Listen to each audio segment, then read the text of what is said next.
For the past year, my neighbor, Janet, has treated our HOA like her personal fiefdom. She'll take photos of your lawn if it's too long, report you for trash bins being out 10 minutes late, and even measure our Christmas lights to see if they were in compliance. Last month, she fined me $50 for having my garage door open while I was unloading groceries. That was the last straw. So I decided if she loves rules so much, she's going to live and die by them. Let me paint you a picture of Willowbrook Gardens, our supposedly charming suburban neighborhood. It's one of those cookie-cutter developments where every house looks like it was spawned from the same architectural fever dream: beige siding, black shutters, and lawns maintained with military precision. Well, most lawns anyway. I'm Mike, 34, software engineer, and I bought my house here 3 years ago because it was affordable and close to work. Big mistake. What the realtor called well-maintained community standards was actually code for prepare to live under the iron fist of Janet Morrison, HOA board vice president and self-appointed neighborhood patrol captain. Janet is 52, works in accounting somewhere, and has the kind of personality that makes you understand why some animals eat their young. She moved here 7 years ago and within 6 months had somehow maneuvered herself onto the HOA board. Since then, she's made it her life's mission to ensure that every blade of grass, every mailbox number, and every outdoor light fixture adheres to the Byzantine web of rules that govern our little slice of suburban hell. Let me give you some examples of Janet's greatest hits.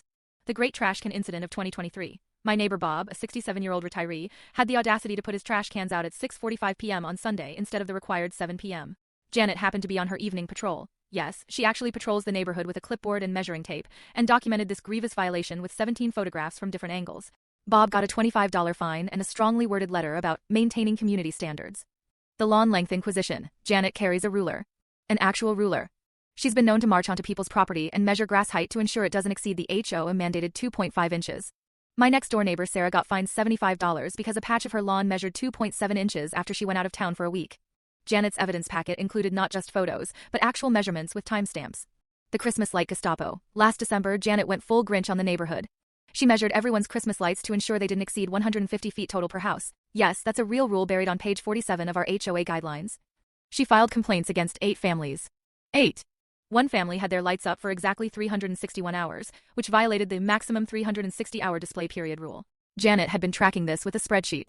The mailbox font fiasco. Janet noticed that the Williams family had replaced their house numbers with slightly different font. Same color, same size, just a different typeface. She filed a complaint claiming it violated the uniform aesthetic standards and forced them to replace the numbers with HOA-approved fonts. This cost them $200 in new numbers plus a $50 fine for the violation. The garden gnome controversy. Mrs. Chen, an 82-year-old widow, had a small garden gnome in her flower bed. Janet determined this violated the no non-plant decorative items in landscaping rule and forced her to remove it.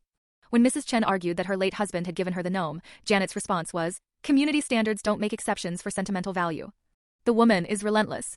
She's got this whole system set up. She takes her patrol walks twice daily, maintains detailed files on every house in the neighborhood, and has memorized the HOA rulebook like it's some kind of holy text.